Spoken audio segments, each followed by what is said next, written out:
எசேக்கியேல் 16ஆம் அதிகாரம், அதிலே 4ஆம் வசனம், 5ஆம் வசனம், 6ஆம் வசனத்தை நாம் வாசிக்க கேட்போம். எசேக்கியேல் 16, 4, 5, 6 வாசிங்க. ஒருத்தர் வாசிங்க. உன் பிறப்பின் வர்த்தமானம் என்னவென்றால், நீ பிறந்த நாளிலே உன் தொப்புள் அறுக்கப்படவும் இல்லை, நீ சுத்தமாவதற்கு தண்ணீரினால் குளிப்பாட்டப்படவும் இல்லை, உப்பால் சுத்திகரிக்கப்படவும் இல்லை, துணிகளில் சுற்றப்படவும் இல்லை. உனக்காக பரிதபித்து இவைகளில் ஒன்றையாகிலும் உனக்கு செய்ய ஒரு கண்ணும் உன் பேரில் இரக்கமாயிருந்ததும் இல்லை. நீ பிறந்த நாளில் நீ அருவருக்கப்பட்டதினால் வெளியில் எறிந்து விடப்பட்டாய். நான் உன் அருகே கடந்து போகும்போது மிதிக்கப்படுவதற்கு ஏதுவாய் நீ உன் இரத்தத்தில் கிடக்கிறதை கண்டு, உன் இரத்தத்தில் கிடக்கிற உன்னை பார்த்து பிழைத்திரு என்றேன். ஆம், உம் இரத்தத்தில் கிடக்கிற உன்னை பார்த்து பிழைத்திரு என்று சொன்னேன். அல்லேலூயா. கவனிங்க, வசனம் வாசிங்க. எத்தனை பேருக்கு புரிந்தது? ஒரு அல்லேலூயா சொல்லுங்க பார்ப்போம். பரவாயில்ல, புரிஞ்சிட்டா? சரி, சோத்திரம். அப்போ செய்தி பேசண்டாமா? சரி, கவனிங்க. இன்றைக்கும் இந்த இஸ்ரவேல் ஜனங்களுடைய ஒரு காரியம் தான் இதில் போட்டிருக்கு. இதில் என்ன போட்டிருக்கு அப்படின்னு சொன்னால், இஸ்ரவேல் ஜனங்களுடைய நிலைமை, அவங்களுடைய பரிதாப நிலைமை இதான் ஆண்டவர் அதில் எழுதுகிறார். எழுதிட்டு எப்படி அவர்களை ஆண்டவர் மீட்டார் அப்படின்னு எழுதுகிறார்.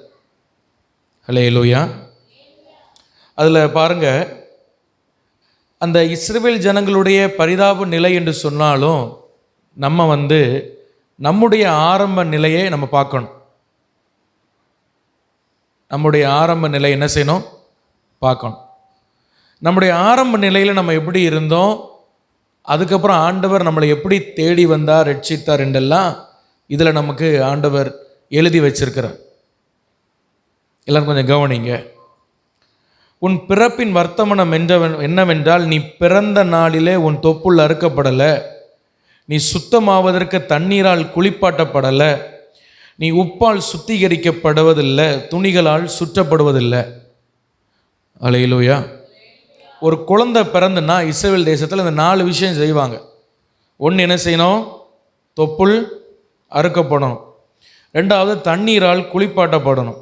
3வது உப்பால் அவங்க சுத்திகரிப்பாங்க. 4வது துணிகளால் சுற்றி வைப்பாங்க.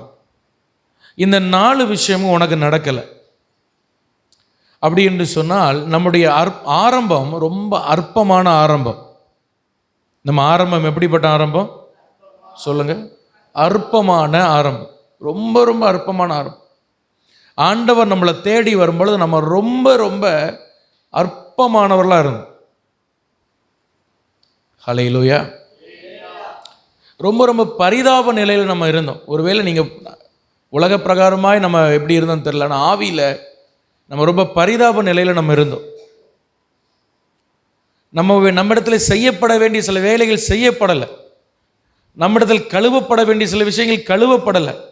ஆண்டவர் நம்மளை தேடி வரும்பொழுது நம்ம ரொம்ப பரிசுத்தவான்களா இல்லை, என்னை முதற்கொண்டு ரொம்ப ரொம்ப பரிதாப நிலையில் நம்ம இருந்தோம். அல்லேலூயா சொல்லுங்க. அல்லேலூயா.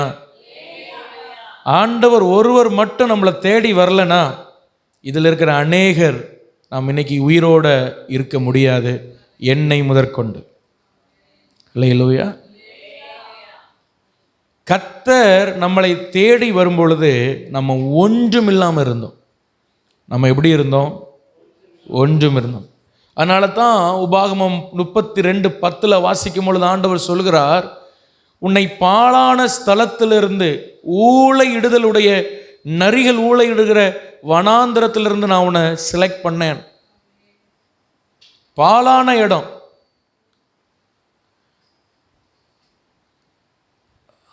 ஹல்லேலூயா. நம்ம வாழ்க்கையில் நம்ம அப்படிப்பட்ட ஒரு பரிதாப நிலையில் இருந்தோம். அந்த நிலைக்கு நம்ம போகவே கூடாது. நம்ம போனோம்.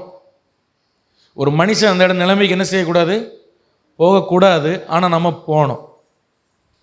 அப்படிப்பட்ட இடத்திலிருந்து ஆண்டவர் நம்மளை ரட்சித்து கொண்டு வந்தார். எல்லாம் கை வைத்து ஆண்டவர் மகிமைப்படுத்தும். அல்லேலூயா. ஆண்டவர் எத்தனை பேர் நன்றி சொல்கிறீங்க? எத்தனை பேர் ஸ்தோத்திரம் பண்ணுறீங்க ஆண்டவரை? அல்லேலூயா. ஆண்டவரே, நீர் என்னை தேடி வந்தீரே, அந்த நாள் நான் ரொம்ப பரிதாபமான நாளாக இருந்தது. எனக்கு அந்த நாள் இல்லை, அந்த நாளில் நான் ரொம்ப பரிதாபமாக இருந்தேன். யாரும் விரும்பப்படாத ஒரு விஷயம் சுத்தமாக இல்லைன்னா யாருக்கும் பிடிக்காது. ஒரு விஷயம் சுத்தமாக இல்லைன்னா யாருக்கும் என்ன செய்யாது? பிடிக்காது. உப்பால் சுத்திகரிக்கப்படாதவர்களாய், யாரும் விரும்பாதவர்களாய் நம்ம இருந்தோம்.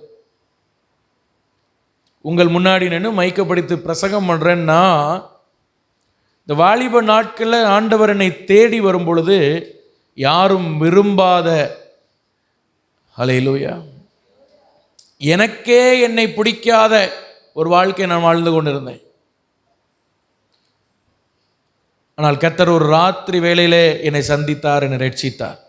ஒரே ஒரு செய்தியை கொண்டு, ஒரே ஒரு மெசேஜை வைத்து. அல்லேலூயா. இதே போல் எல்லாரும் ஒவ்வொரு சாட்சி சொல்ல முடியும். ஆண்டவர் என்னை தேடி வரும்பொழுது மற்றவங்களுக்கு என்னை பிடிக்குதோ இல்லையோ, எனக்கே என்னை பிடிக்காது. அப்படிப்பட்ட ஒரு அருவருவக்கப்பட்ட ஒரு வாழ்க்கை நான் வாழ்ந்தோம். ஹல்லேலூயா. நீங்கள் 5ஆம் வசனம் பார்க்கும் பொழுது, உனக்காக பரிதவித்து இவைகளில் ஒன்றாயில் உனக்கு செய்ய ஒரு கண்ணும் உன்மேல் இரக்கமாய் இருந்ததும் இல்லை. ஹல்லேலூயா.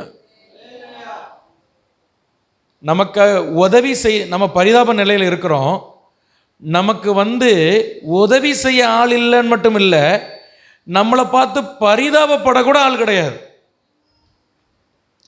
நம்மளை பார்த்து எப்படி படக்கூட ஆள் கிடையாது. சொல்லுங்க. நமக்கு உதவி செய்கிறது கிடையாதுங்க, உதவி செய்கிறது இல்லை, நம்மளை பார்த்து பரிதாபப்படுறது கூட ஆள் கிடையாது. அப்படிப்பட்ட ஒரு வாழ்க்கை நம்ம வாழ்ந்தோம். அப்படிப்பட்ட ஒரு வாழ்க்கையில இருந்து இயேசு நம்மளை தேடி வந்தார். ஹல்லேலூயா. வேதம் சொல்லுகிறது 5ஆம் வசனம் கடைசி பகுதியில், நீ பிறந்த நாளில் நீ அருவருக்கப்பட்டதினால் வெளியிலே எரிந்து விடப்பட்டாய். நம்மளை பார்த்து படக்கூட இல்லை. ரெண்டாவது என்ன பண்ணாங்களா, நம்மளை தூக்கி எரிஞ்சாங்களாம். நம்மளை தூக்கி என்ன பண்ணாங்க? இந்த இடத்துல எத்தனை பேர் சொல்ல முடியும், நான் தூக்கி எரியப்பட்ட நிலைகள் உண்டு பாஸ்டர்? எத்தனையோ மனிதர்கள் என்னை வேண்டாம் என்று என்னை வெறுத்து தூக்கி எறிந்தார்கள். நான் இயேசு என்னை தூக்கி எறியலை. ஹல்லேலூயா. ஆமாம், ஆமாம். ஒருவரும் என்னை பார்த்து பரிதாபப்படுவதற்கு இல்லாத இடத்துல நான் இருக்கும் பொழுது இயேசு என்னை பார்த்து பரிதாபப்பட்டார். முதல்ல அவர் என்ன பார்த்து என்ன பட்டார்? சொல்லுங்க. உங்கள் ரட்சிப்பின் நாளை குறித்து நான் பேசி கொண்டிருக்கிறேன். ஆண்டவர் உங்களை தேடி வரும் பொழுது முதல்ல உங்களை பார்த்து என்ன பட்டார்?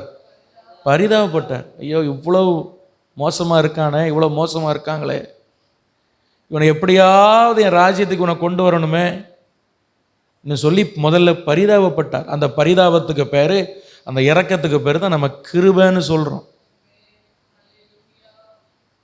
நம்ம என்ன சொல்கிறோம்? நம்மள கிருபை வச்சார்.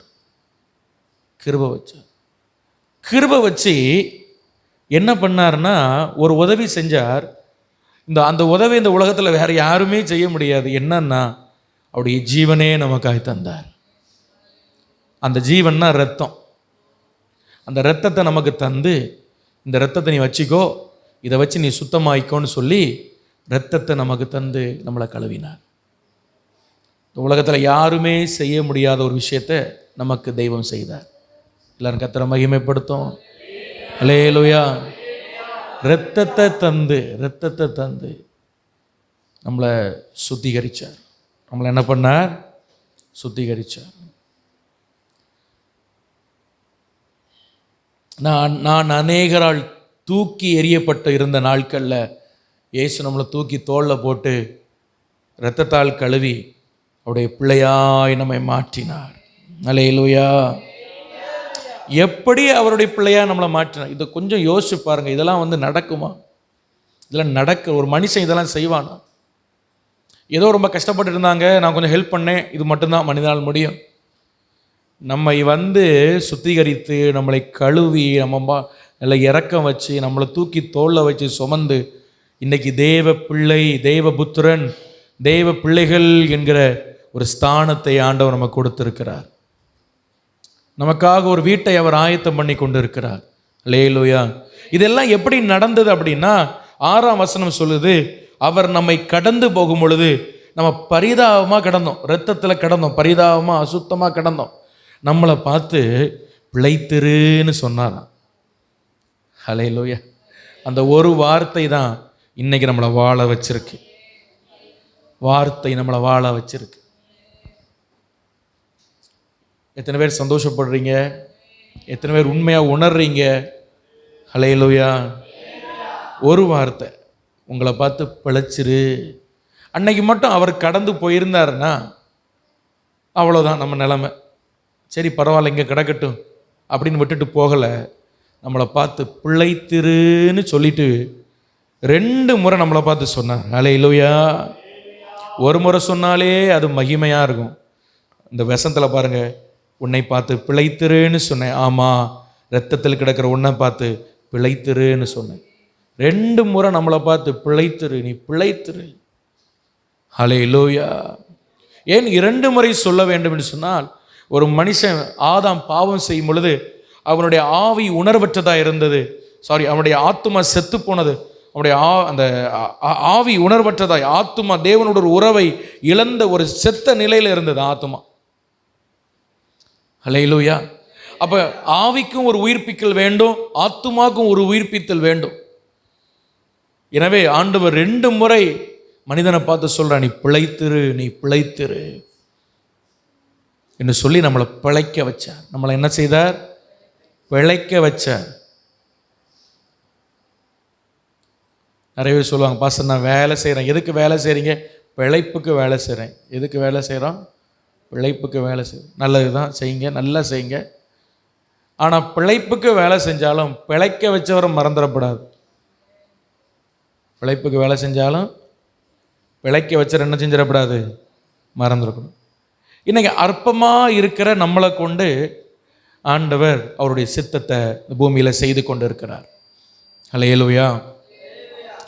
இன்னைக்குள்ள செய்தி என்னன்னு சொன்னால், மிகவும் சாதாரணமானவைகளை கொண்டு அசாதாரணமானதை கர்த்தர் செய்கிறார் என்பதை ஒரு 3 சம்பவங்கள் மூலமாய் உங்களோடு நான் பேச விரும்புகிறேன். இன்னைக்குள்ள செய்தி எல்லாரும் சொல்லுங்கள் பார்ப்போம். சொல்லுங்கள். சாதாரணமானவைகளை கொண்டு அசாதாரணமானவைகளை ஆண்டவர் பைபிளில் 3 காரியம் செய்கிறார். ரொம்ப ரொம்ப சாதாரணம், மனுஷனுடைய பார்வையில் ரொம்ப ரொம்ப சாதாரணமானதை கொண்டு ஒரு 3 இடத்துல 3 மனிதர்களுக்கு ஆண்டவர் அசாதாரணமான காரியத்தை செய்தார். ஆனாலும் அந்த மனிதர்கள் உணர்வடையலை. இன்னைக்கு நம்ம உணர்வடையணும். நீங்கள் வேணால் இந்த தலைப்பு வேணால் போட்டுக்கொள்ளுங்க, சாதாரணமானவைகளை கொண்டு அசாதாரணமானவைகளை செய்கிறவர் அப்படின்னு நம்ம போட்டுக்கலாம். அல்லேலூயா. உங்களுக்கு தெரிந்த சாதாரணமானவைகளை ஆண்டவர் அசாதாரணமாய் மாற்றினார் அப்படின்னு உங்களுக்கு தெரிஞ்ச ஏதாவது சொல்லுங்க, நானும் அதை குறிப்பிடுத்துக்கிறேன். அடுத்த செய்தியில் பேசலாம்ல? சொல்லுங்க பார்ப்போம். நம்ம இப்போ பாடணும், தண்ணீரை எப்படி மாற்றினாரா? அதிசயங்களை செய்கிறவர் என்ற பாட்டில் வெறும் தண்ணீரை, அதுவும் கால் கழுவதுக்கு வச்சிருந்த தண்ணீரை எடுத்து அதை திராட்சரசமாக மாற்றினார். அல்லேலூயா. சரி, வேற இந்த பக்கம் சொல்லுங்க. அந்த பக்கம் சொல்லியாச்சு, இங்கோ சொல்லுங்க. பைபிள் படிச்சிருக்கீங்களா? நிறைய சொல்லுங்க பார்ப்போம். சாதாரணமானவைகளை கொண்டு ஆண்டவர் ஒரு அசாதாரணமான ஒரு விஷயத்தை செஞ்சார். Very good, super. 5 அப்பம், வெறும் 5 அப்பத்தை எடுத்து ஆண்டவர் 5000 பேருக்கு என்ன பண்ணார்? போஷித்தார். செய்தாரா? பைபிளில் செய்தார். இன்னைக்கு நீங்கள் சாதாரணமானவர்களாக இருக்கலாம், ஆனால் உங்களை கொண்டு கர்த்தர் அசாதாரணமானவைகளை செய்ய நம் நடுவில் உலாவி கொண்டு இருக்கிறார். அல்லேலூயா. இந்த ஊழியம் சாதாரணமானவர்களை மனுஷன் பார்வையில், ஆனால் கர்த்தர் இவைகளை கொண்டு அசாதாரணமானவைகளை செய்ய அவர் நல்லவர் என்பதை இந்த செய்தி மூலமாக அவர் நிரூபிப்பார். அல்லேலூயா, அல்லேலூயா. சரி, நீங்கள்லாம் சொன்னீங்க, உங்கள் வெளிப்பாடு எனக்கு வரலை. எனவே வேறு 3 விஷயங்கள் ஆண்டவர் செய்த சாதாரணமானவைகளிலிருந்து அசாதாரணமானவைகளை செஞ்சத 3 விஷயம். அதில் எப்போவுமே அந்த 3 காரியம் நான் பேசும்பொழுது, இந்த 3 விஷயம் பேசும்பொழுது, ஆண்டவர் அப்படிப்பட்ட அசாதாரணமானதை செய்தும் அந்த 3 நபர்களும் ஆண்டவரை நம்பலை, இல்லைன்னா அந்த அற்புதத்தை உணரலை, விசுவாசிக்கலை. சரியா? அந்த தவறை நம்ம இன்றைக்கி செய்யாமல் இருக்க போகிறோம். நம்ம ஆண்டவர் விசுவாசிக்க போகிறோம். முதல்ல ஆண்டவர் என்ன செய்தார்? ஒரு சாதாரணமானதை எடுத்து அசாதாரணமானதை என்ன செய்தார்னு நம்ம பார்க்க போகிறோம். எல்லாரும் பைபிள் எடுக்கலாமா? இந்த செய்தியை கொஞ்சம் உற்சாகமாக கேட்கணும். என்னாகமம் 22ஆம் அதிகாரம், என்னாகமத்தின் புஸ்தகம் 22ஆம் அதிகாரம் 28ஆம் வசனம் வாசிங்க. என்னாகமம் 22:28. உடனே கர்த்தர் கழுதையின் வாயை திறந்தார். அது பீலையாமை பார்த்து, நீ என்னை இப்பொழுது 3 தரம் அடிக்கும்படி நான் உமக்கு என்ன செய்து. படிக்கும்போது சிரிப்பா இருக்கா? கவனிங்க, பைபிள் வாசிக்கும் போது நீ கொஞ்சம் யோசிச்சு கற்பனை பண்ணி பார்க்கணும். ஒரு கழுதை பேசுது. உலக சரித்திரத்தில் இது நடந்திருக்கா? ஒரு கழுதை பேசுது. பொதுவாக நாம் ஏன் நம்மளால் பேச முடியுது? நம்மளால் ஏன் பேச முடியுதுன்னா, நமக்கு என்ன இருக்குது? நாவு இருக்குது, 2வது பல் இருக்குது. இதெல்லாம் இருக்கிறதுனால நம்மளால் தெளிவாக பேசும். அது மட்டும் கிடையாது, நமக்கு இந்த ஜாலை, என்னது ஜானன் தெரியுதா? இந்த நாடி, இந்த மேல் பகுதி, இதெல்லாம் நம்ம குவிக்கிறோம், விரிக்கிறோம், இந்த மாதிரிலாம் நிறைய செய்கிறோம். அப்போ தான் நம்மளால் என்ன பண்ணுது? இதை நான் குவிக்காமல் விரிக்காமல் நான் பேசினா உங்களுக்கு ஒன்றும் புரியாது. பாஸ்டர் அந்நிய பாஷை பேச நினைப்பேன் நீங்கள், உங்களுக்கு ஒன்றுமே என்ன செய்யாது, புரியாது. ஆனால் கழுதையால் மனுஷனை போல வாயை குவிக்க விரிக்க முடியாது. அதால் இப்படி மட்டும்தான் செய்ய முடியும். ஆனால் அந்த சாதாரண கழுதை, அதை வச்சு ஆண்டவர் அழகான மொழியில், பிள்ளையாமுக்கு என்ன மொழி புரியுமோ அந்த மொழியில் அது அழகாக பேசுது. சரி, இப்போ இந்த கதை எத்தனை பேருக்கு தெரியும், எத்தனை பேருக்கு தெரியாது எனக்கு தெரியல. இந்த பீலையாம் யார், எதுக்கு ஆண்டவர் கழுதை வச்சு பேச வச்சார் அப்படின்னா, சிம்பிளாக உங்களுக்கு என்ன சொல்கிறேன், இந்த கதையை கவனிங்க. எத்தனை பேர் கவனிக்க ஆயத்தமாக இருக்கீங்க? அல்லேலூயா. இந்த பீலையாம் ஒரு தீர்க்கதரிசி. இவர் யார்? ஒரு ப்ராஃபட், ஒரு தீர்க்கதரிசி. இவர் ஒரு நாள் வீட்டில் இருக்கும் பொழுது இவரை தேடி கொஞ்சம் பேர் வர்றாங்க. கொஞ்சம் பேர்னா சாதாரணமானவங்கள, எல்லாருமே பயங்கரமான அந்த ராஜாக்களுடைய பிரபுக்கள் இவரை தேடி வராங்க. பயங்கர படித்த பயங்கர மேதாவிகள் இவரை தேடி வர. எதுக்கு தேடி வராங்க அப்படின்னா, பிலேயாம்கிட்ட சொல்கிறாங்க, பிலேயாமே, இஸ்ரவேல் ஜனங்கள் அந்த மோவாப் சமபூமி எங்கும் பரவி இருக்கிறாங்க. அவங்க யுத்தம் பண்ணாங்கன்னா எங்கள் ராஜா, மோவாப் ராஜா, அவருடைய தேசம் அழிந்துருவோன்னு பயப்படுறாரு. நீங்கள் அந்த ஜனங்களை சபிக்கணும், இதான் உங்கள் வேலை. நீங்கள் சபிச்சிட்டிங்கன்னா அவங்களால கண்டிப்பாக ஜெயம் எடுக்க முடியாது. ஏன்னு சொன்னால், நீங்கள் சபிக்கிறவங்களை ஆண்டவர் சபிப்பார், நீங்கள் ஆசீர்வதிக்கிறவங்களை ஆண்டவர் ஆசீர்வதிப்பார். அந்த அத்தாரிட்டி, அந்த அதிகாரம் ஆண்டவர் உங்களுக்கு கொடுத்துருக்கனால நீங்கள் சபிக்கணும். இப்போ பிள்ளையாமுக்க வேலை என்ன சொல்லுங்கள்? அவன்கிட்ட என்ன வேலையை தேடி வராங்க? நீ ஜனங்கள் என்ன பண்ணணும்? சபிக்கணும். யாரை? இஸ்ரவேல் ஜனங்களை நீங்கள் சபிக்கணும் அப்படின்னு அவர்கிட்ட சொல்கிறாங்க.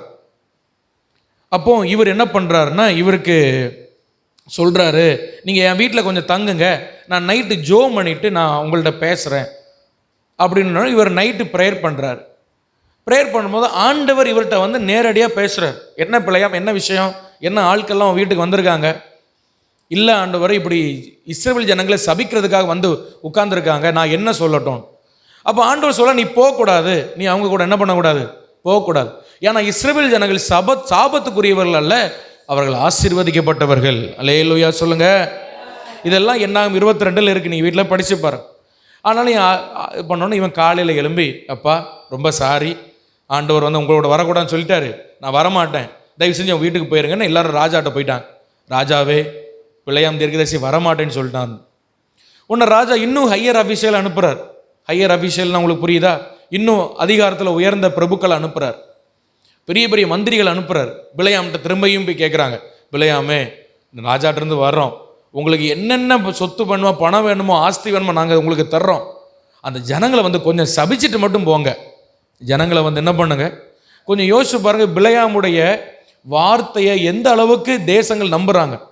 இந்த மோவாப் ராஜா, அவன் பேர் வந்து பாலாக். இந்த பாலாக் வந்து ஆண்டவரை விசுவாசிக்காத ஒரு அந்நிய தெய்வத்தை வணங்குற ஒருத்தன். ஆனால் அவனுக்கு இருந்த விசுவாசத்தை பாருங்க, நம்பிக்கையை பாருங்க. இந்த தீர்க்கதரிசி சொன்னால் நடக்கும், இவர் வாய் திறந்து பேசினா நடக்கும்னு அவன் நம்புகிறான். அந்த அளவுக்கு கர்த்தர் பிலேயாமை அப்போ பயன்படுத்தி இருக்கிறார். அல்லேலூயா சொல்லுங்க, அல்லேலூயா. அப்போ இல்லை நான் வரமாட்டேன் அப்படின்னு சொல்கிறாரு. உங்களுக்கு அது தருவோம் இது தருவோம்னு சொன்னோன்னே அப்போ கொஞ்சம் வெயிட் பண்ணுங்கள், நைட் என்ன பண்ணுங்கள், என் வீட்டில் வெயிட் பண்ணுங்கள். அல்லேலூயா. நம்மில் அநேகர் செய்கிற ஒரு தப்பு என்னென்னா, ஆண்டவர் ஒரு விஷயத்த வேண்டாம் அப்படி சொல்லிட்டா அது என்றைக்குமே என்னது அது வேண்டாம். ஆனால் நம்ம மக்களுக்கு அந்த எண்ணம் வராது. வேண்டான்னு சொன்னாலும் நமக்கு எப்படியாவது திரும்பவாவது கிடைக்காதா அப்படின்னு சொல்லி இந்த பிலேயாம் திரும்பவும் அவங்கள வீட்டில் தங்க வைக்கிறான்.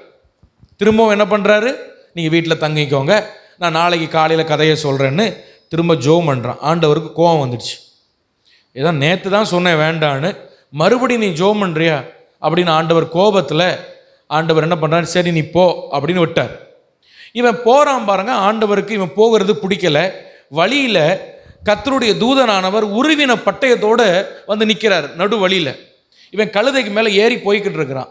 கழுதைக்கு கர்த்தருடைய தூதனானவர் நிற்கிறது தெரியுது. கர்த்தருடைய தூதனானவர்னு சொன்னால் அது இயேசு கிறிஸ்து. அது அந்த கழுதைக்கு என்ன செய்யுது தெரியுது, குமாரனாகிய பழைய ஏற்பாட்டில் குமாரனாகிய தேவன். கழுதைக்கு தெரியுது, ஆனால் பிலேயாமுக்கு தெரியலை, அவன் கண்ணுக்கு தெரியலை. அந்த கழுதை வயலுக்குள்ளே ஓடுது, சுவர் ஓரமாக இவனை வச்சு தைக்குது, தேய்ச்சிட்டு போகுது. ஒவ்வொரு இடத்துல அந்த கழுதை விலகி விலகி ஓடுது. ஆனால் இவன் வந்து அந்த கழுதையை போட்டு அடிக்கிறான். அல்லேலூயா. இப்போ ஒரு கட்டத்தில் எங்கேயுமே கழுதை விலகி ஓட முடியாதபடிக்கு ஒரு சந்துக்குள்ளே ஆண்டவர் வந்து நின்றுட்டார், ஒரு தெருக்குள்ளே. இப்போ கழுதை என்ன பண்ணிச்சு அப்படின்னா, முன்னாடி எங்கேயும் போக முடியாதுன்னு சொன்னோன்னே அங்கேயே படுத்துக்கிட்டு அந்த தெருவில் என்ன பண்ணிச்சு, படுத்துட்டு. படுத்த உடனே பிலேயாமுக்கு பயங்கர கோபம் வந்து அந்த கழுதை அடிக்கிறான். அப்போ தான் அந்த கழுதை வாயை திறந்து பேசுது. அல்லேலூயா. கர்த்தர் கழுதையின் வாயை திறந்தார். அது சொல்லுது, நீர் எதுக்கு என்னை அடிச்சிரு, எதுக்கு என்னை அடிச்சிங்க? அப்போ பிலேயாம் வந்து கழுதை பேசுனா நம்மளாம் எவ்வளோ ஷாக் ஆகும். ஒரு கழுதை நம்மகிட்ட பேசுது, தமிழ் மொழியில் பேசு, நம்மளாம் அதுக்கப்புறம் பேசுறதுக்கு நமக்கு வார்த்தையே வராது, அப்படி பிரமிச்சு போய் நிற்போம் கழுதை பேசுதுன்னு. ஆனால் இவன் என்ன பண்ணுறான்னா திரும்ப அந்த கழுதைகிட்ட பேசுகிறான். நீ வந்து என்ன பரியாசம் பண்ணுற, என் கையில் ஒரு பட்டையை மாத்திரம் இப்போ இருந்துன்னா உன்னை நான் கொன்னே போட்டிருப்பேன். அவன் சொன்ன வார்த்தை, என் கையில் என்ன இருந்துச்சுன்னா ஒரு பட்டையை மாத்திரம் இருந்ததுன்னா நான் உன்னை என்ன பண்ணியிருப்பேன், உன்னை நான் கொன்று போட்டிருப்பேன். அல்லேலூயா. ஆனால் அந்த கழுதை ஆக்சுவலாக என்ன பண்ணிச்சுன்னா இவனுக்கு உயிரை காப்பாற்றிச்சு. இவனுக்கு உயிர் என்ன பண்ணிச்சு, காப்பாத்துச்சு. முதல் முறை கர்த்தர் உருவின பட்டயத்தோடு நிற்கும் பொழுது அந்த கழுதை போயிருந்துன்னு வைங்களேன், வேதம் சொல்லுகிறது, நீங்கள் கீழே படித்து பாருங்கள், 32 வசனத்தில் ஆண்டவர் பிலேயாம்கிட்ட சொல்கிறாரு, அந்த கழுதை மட்டும் விலகி போகலைன்னா கழுதையை உயிரோடு வச்சு ஒன்றை நான் வெட்டியிருப்பேன்டா, ஒன்றை நான் கொன்னிருப்பேன். கழுதை வயலுக்குள்ளே ஓடுது, இடங்கள் இல்லாத போது அது இன்னொரு பக்கமாக ஓரமாக எப்படியாவது பிலேயாம தான் எஜமான காப்பாற்றணும்னு அந்த கழுதை முயற்சி எடுக்குது. ஆனால் இவன் அந்த கழுதையை போட்டு அடிச்சுட்டு சொல்கிறான், என் கையில் ஒரு பட்டையை மட்டும் இருந்திருந்தா உன்னை நான் ஒன்றும் இல்லாமல் ஆக்கியிருப்பேன். அல்லேலூயா. ஆனால் பிலேயாம் கையில் என்ன இல்லை, பட்டயம் இல்லை. பட்டயம் யார் கையில் இருக்குன்னா அது கர்த்தருடைய கையில் இருக்குது, கர்த்தருடைய தூதனான ஒரு கையில் இருக்குது. Praise the Lord. அல்லேலூயா. இதில் ஒரு சத்தியத்தை நான் உங்களுக்கு சொல்லிவிட்டு நான் திரும்ப அதுக்குள்ளே வருகிறேன். நல்லா கவனிங்க. பிலேயாம் கையில் ஆண்டவர் பட்டயத்தை கொடுக்கலை. எல்லாரும் என்னை கவனி. பிலேயாம் கையில் கழுதையை கொடுத்தவர் பட்டயத்தை கொடுக்கலை. ஏன் ஆண்டவர் பட்டயத்தை பிலேயாம் கையில் கொடுக்கலை அப்படின்னா, பிலேயாமுக்கு அந்த பட்டயத்தை வைத்து பயன்படுத்த அவனுக்கு தெரியாது. பட்டயம் அவன் கையில் இருந்திருந்தா அந்த வாயில்லாத ஜீவன் அவன் அங்கே என்ன பண்ணியிருப்பான், வெட்டி கொன்று போட்டிருப்பான். இவனும் ஆண்டுடைய தண்டனைக்கு ஆளாயிருப்பான். சில நேரங்களில் நம்முடைய வாழ்க்கையில் கர்த்தர் நம்ம கையில் சில விஷயத்தை நம்பி தரமாட்டார். எல்லாருக்கும் நான் சொல்கிறது புரியுதா? நான் சொல்கிறது எத்தனை பேருக்கு புரியுது? இன்னும் நான் டீட்டெயிலாக உங்களுக்கு சொல்கிறேன். சில விஷயங்களை ஆண்டவர் நம்ம கையில் என்ன செய்ய மாட்டார், நம்பி தரமாட்டார். ஏன் தரமாட்டார் அப்படின்னா, நமக்கு அதை பயன்படுத்த வேண்டிய பக்குவம் ஞானம் நமக்கு இல்லாத பொழுது, இல்லைன்னு சொன்னால் அந்த விஷயத்தை பயன்படுத்துகிற அளவுக்கு நம்ம இன்னும் தேறி வராத பொழுது கர்த்தர் அந்த விஷயத்தை நம்ம கையில் தரமாட்டார். எதுவானாலும் சரி. எல்லாரும் என்னை கவனிக்கிறீங்களா? செய்தி புரியுதா? கவனிக்கிறீங்களா? உங்கள் லைஃபுக்கான முக்கியமான விஷயம் பேசிகிட்டு இருக்கேன். நிறைய விஷயம் நீ ஆண்டவர்கிட்ட கேட்குறீங்கல்ல, ஆண்டவர் எனக்கு அது தர இது தர, உங்கள் மனசுக்குள்ள இருக்கிற ஒரு ப்ரேயர் பாயிண்ட்டு, ஒரு ஜெப குறிப்பு, ஏதோ ஒன்று நீங்கள் ஆண்டவர்கிட்ட கேட்குறீங்க, எனக்கு அது தர இது தரன்னு ஆண்டவர்கிட்ட கேட்குறீங்க. ஆனால் ஆண்டவர் சில விஷயத்தை இன்னும் தராமலே வச்சிருக்கிறார். ஏன் தராமல் வச்சிருக்கிறார் அப்படின்னா, அந்த ஆசீர்வாதத்திற்கு நீங்கள் இன்னும் பக்குவப்படலை. ஆமென், அல்லேலூயா. பிள்ளையாம் கையில் கழுதையை கொடுத்தவர் பட்டயத்தை கொடுக்கல.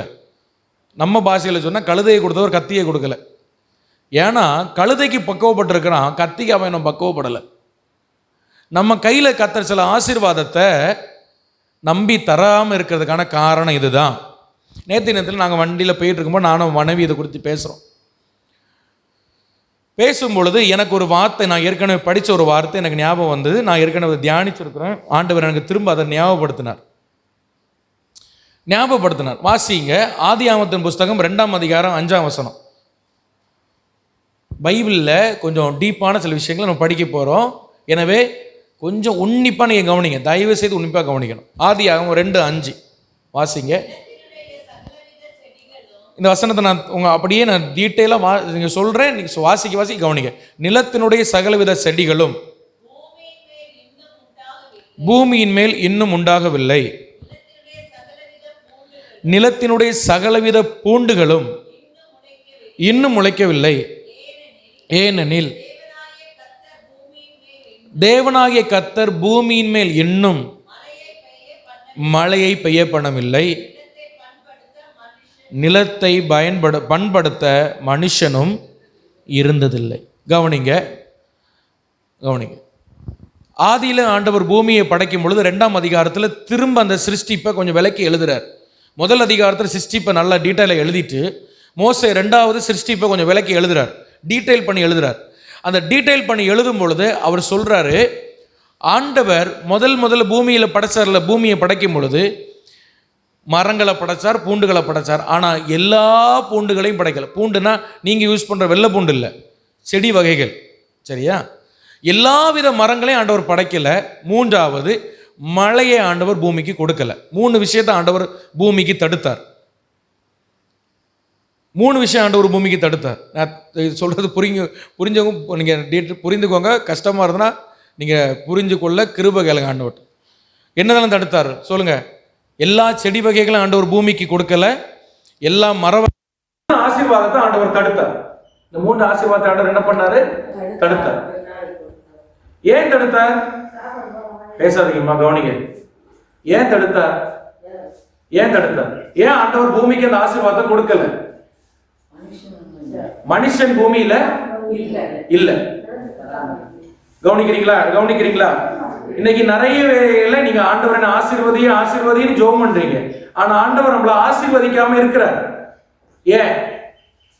அதுக்கான பதில் அந்த வசனத்துல இருக்கு. ஆதியாகமம் 2:5 அந்த பதில் இருக்குது. இதுக்குதான் கொஞ்சம் கவனிங்கன்னு சொல்றேன். திரும்ப ஆண்டவரின் ஆசீர்வதி சொல்றீங்க, ஆனா ஆண்டவர் ஆசீர்வதிக்காம இருக்கிற சில விஷயத்துல இன்னும் நம்மள சில விஷயத்தை ஆசீர்வாதத்தை பிடிச்சே வச்சிருக்கிறார். ஏன் அப்படின்னா, அந்த ஆசீர்வாதம் தந்தாலும் நமக்கு அதை பயன்படுத்த தெரியாத ஒரு ஆவிக்குரிய பக்குவத்துல நம்ம இருக்கிறோம். பூமிக்கு ஏன் ஆண்டவர் மழையை கொடுக்கல? பூமிக்கு ஏன் ஆண்டவர் சகலவித செடிகளை கொடுக்கல? பூமிக்கு ஏன் ஆண்டவர் சகலவித மரங்களை கொடுக்கலனா, பூமி அவ்வளத்தையும் கொடுத்தாலும் மழையை கொடுத்தாலும் பூமிக்கு மனிதன் இல்லாதனால, பூமியில மனுஷன் இல்லாதனால அந்த ஆசீர்வாதத்தை வாங்கிட்டு அந்த பூமி என்ன பண்ணணும் அதுக்கு தெரியாது. எனவே ஆண்டவர் மனுஷன் உருவாக்குற வரைக்கும் சில ஆசீர்வாதத்தை பூமிக்கு கொடுக்காம தடை பண்ணியே வச்சிருந்தார். அப்ப நம்ம எதுக்கு ஜெபம் பண்ணணும்? நான் ஆண்டவன் ஆசீர்வதின்னு ஜெபம் பண்றதை விட, நீர் எனக்கு சில ஆசீர்வாதத்தை தந்தால் அதை சரியாய் பயன்படுத்துகிற பக்குவத்தை எனக்கு தரணும் நம்ம ஜெபம் பண்ணணும். அதனால ஆராதனை வேளையில உங்களுக்கு சொல்லி நான் உங்களுக்கு ஜெபம் பண்ண வச்சது. அதெல்லாம் இப்போ டீட்டெயிலாக பேசிட்டு இருந்தால் செய்திக்கு நேரம் பார்த்தாங்கன்னா ஆறுதல்ல ஒரு பாதி செக்ஷன் நான் உங்களுக்கு சொன்னேன். ஆண்டவர் சில திறமைகளை நமக்கு தந்திருக்கிறார், சில ஞானத்தை தந்திருக்கிறார். ஆனா நமக்கு சில ஆசீர்வாதத்தை ஆண்டவர் தடை பண்ணி வைக்கிறார். ஏன் தெரியுமா? அந்த ஆசீர்வாதம் வந்துன்னா ஒண்ணு நீங்க ஆண்டவர் விட்டு விலகி போவீங்க, இல்ல அந்த ஆசீர்வாதமே உங்களுக்கு ஒரு பெரிய பிரச்சனையா நாளைக்கு மாறும். ஏன்னா அதை ஹேண்டில் பண்றதுக்கான பக்குவம் உங்க கையில இல்ல, உங்க ஆவி அதுக்கு பக்குவப்படல, உங்க ஆத்தும் அதுக்கு பக்குவப்படல, உங்க ஆவிக்குரிய அனுபவம் அதுக்கு பக்குவப்படல. அப்ப நீங்க எதுக்கு ஜெபம் பண்ணணும்? என்னை ஆசீர்வதின்னு ஜெபம் பண்ணணுமா, என்னை பக்குவப்படுத்தணும் ஜெபம் பண்ணணுமா? என்னை பக்குவப்படுத்தணும் ஜெபம் பண்ணணும். என்னை ஆசீர்வதின்னு ஜெபம் பண்றது தப்பு இல்லை, பண்ணுங்க. ஆனா முக்கியமான ஜெபம் என்ன தெரியுமா? ஆண்டவரே எனக்கு, ஏன்னா பைபிள்ல நிறைய பேர் ஆசீர்வாதத்தை வாங்கிட்டு ஆண்டவரோட வழி விலகி போயிருக்காங்க. ஏன் தெரியுமா? அவங்களால அந்த அந்த ஹேண்டில் பண்ண தெரியல. சில அபிஷேகம் பெற்றவர்கள் இந்த பூமியில பயங்கரமான அபிஷேகம் பெற்றவங்க வழி விலகி போயிருக்காங்க. நான் தான் இயேசுவே சொல்லியிருக்காங்க. ஏன்னா அந்த அனாயிண்டிங்குடைய லெவலை அவங்களால ஹேண்டில் பண்ண தெரியல. அந்த அந்த ஆசீர்வாதத்தை அவங்க மூலமா பயங்கரமான கிரியை நடந்தோம், அவங்களே அவங்களால நம்ப முடியல. அதுக்கான தாழ்மையும் அதுக்கான அந்த உள்ள உடைவும் இல்லாததுனால ஒரு கட்டம் வந்தது, அவங்களே சொல்றாங்க நான் தான் இயேசு, நான் தான் அடுத்த இயேசு, இப்படி சொல்லியிருக்காங்க பூமியில. ஆண்டவரால் வல்லமையா பயன்படுத்தப்பட்ட வில்லியம் பென்ஹாம் பயங்கரமா வல்லமையா பயன்படுத்தப்பட்டார். ஆனா கடைசியில அவர் வழி விலகி போனார். அவர் சொன்னார் நான் தான் இயேசு. ஆண்டவர் அவரை கூட அவ்வளவு அற்புதங்களை செஞ்சார், மிராக்கிள்ஸ் அப்படி நடக்கும். அவர் போய் நின்னா போதும், அவர் ஒன்னும் ஜெபம்லாம் பண்ணா, அவர் போய் நின்னா மிராக்கிள் நடக்கும். ஆனா அவரால் அந்த அந்த அனாயிண்டிங்கை ஹேண்டில் பண்ண தெரியல, அதுக்கான தாழ்மை அவரிடத்தில் இல்லை.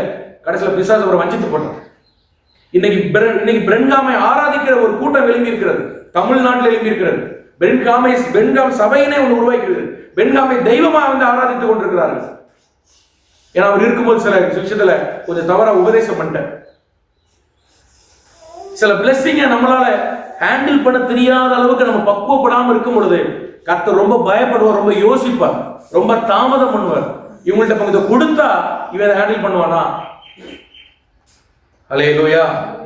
அதனாலதான் ரொம்ப சில விஷயத்துல அப்படியே பொறுமையா இருக்கிறார். அப்ப நம்ம எதுக்கு ஜெபம் பண்ணணும் தெரியுமா? ஆண்டவரை ஆவி ஆத்மாவை பக்குவப்படுத்தும். ஆண்டவர் பூமிக்கு மழையை கொடுக்காம தடுத்து வச்சிருந்தார். ஏன்னா பூமிக்கு மழை கொடுத்தாலும் அந்த மழையை வச்சு பூமிக்கு என்ன செய்யணும் பூமிக்கே தெரியாது. ஏன்னா மனுஷன் கிடையாது. Praise the Lord. Hallelujah. ஆண்டவர் பிள்ளையாண்ட கழுதையை கொடுத்தார், ஆனா கத்தியை கொடுக்கல. காரணம், கத்தியை வச்சா இவன் கண்டிப்பா இவனையும் வாழ்க்கை அழிப்பான், கழுதையும் அழிச்சு போடுவான். Hallelujah. சில பக்குவங்கள் வருகிற வரைக்கும். அதனாலதான் பாருங்க, அது கனெக்ட் பண்ணு. நம்முடைய கவர்மெண்ட்லயே ஒரு ரூல் வச்சிருக்காங்க. என்ன ரூல் வச்சிருக்காங்க? இத்தனை வயசு வந்த போது என்ன பண்ணணும்? கல்யாணம் பண்ணோம் அப்படின்னு வச்சு. ஏன் வச்சிருக்காங்க? அந்த பக்குவம். ஒரு இதெல்லாம் குடும்ப முகாம்ல பேசணும். நம்ம கிராமங்கள் நிறைய தெரியாம இருக்காங்க. சின்ன பிள்ளைகளுக்கு என்ன பண்ணி வச்சிடுறாங்க? கல்யாணம் பண்ணி வச்சிருக்காங்க. வெறும் அது பச்சை குழந்தை. அது இன்னும் அப்பா அம்மாட்ட வாங்கி சாப்பிட்டுட்டு இருக்காங்க. அப்பா அம்மா அது ஊட்டி கொடுத்துட்டு இருப்பாங்க. அதை பிடிச்சி வயசு 19-20 வயசு இருக்கும், அதுக்கு இன்னும் அந்த மெச்சூரிட்டி வந்திருக்காது. ஆனால் இவங்க சொல்லுவாங்க, நான் 20 வயசுலேயே நான் கல்யாணம் பண்ணி நான் பிள்ளையை பக்கலையா? நீங்கள் 20 வயசில் மெச்சூர் ஆகிட்டீங்கம்மா, நீங்கள் அந்த பக்குவத்துக்கு வந்துட்டீங்க. ஆனால் உங்கள் பிள்ளை அந்த பக்குவத்துக்கு வரல. கவனிக்கிறீங்களா? நீங்கள் இருக்க கொஞ்சமாக கவனிங்க. நீங்கள் போய் சொல்லி விடுங்க. என்ன பண்ணீங்க? நீங்கள் அந்த 20 வயசில் அதை கட்டி கொடுத்துட்டீங்க, இல்லை 19 வயசில் கட்டி கொடுத்துட்டீங்க. அதுக்கு குடும்பத்தை எப்படி நடத்தணும், ஒரு பிள்ளை பிறந்தா எப்படி அதை வளர்க்கணும், ஒரு பக்குவம் அதுக்கு தெரியாது. ஒரு புருஷன் மனைவிக்குள்ள ஒரு சண்டை வந்தால் எப்படி சால்வ் பண்ணணும், எப்படி பொறுமையாக போகணும், புருஷன் சில இடத்துல நம்மளை கோவப்பட்டால் எப்படி அன்பாக தாழ்ந்து போகணும், எப்படி விட்டு கொடுக்கணும், ஒரு பக்குவம் தெரியாது. அல்லேலூயா. ஒரு பிள்ளைக்கு மோஷன் கூட கழுவ தெரியாது. நீங்கள் அந்த பிள்ளையை பிடிச்சி நீங்கள் என்ன பண்ணிடுவீங்க? கெட்டி கொடுத்துருவீங்க. அதுக்கு ஒரு பக்குவம் தெரியாது. இதே நேரத்தில் பையனுங்களுக்கு 21 வயசாயிட்டா பிடிச்சி கட்டி கொடுத்துறது.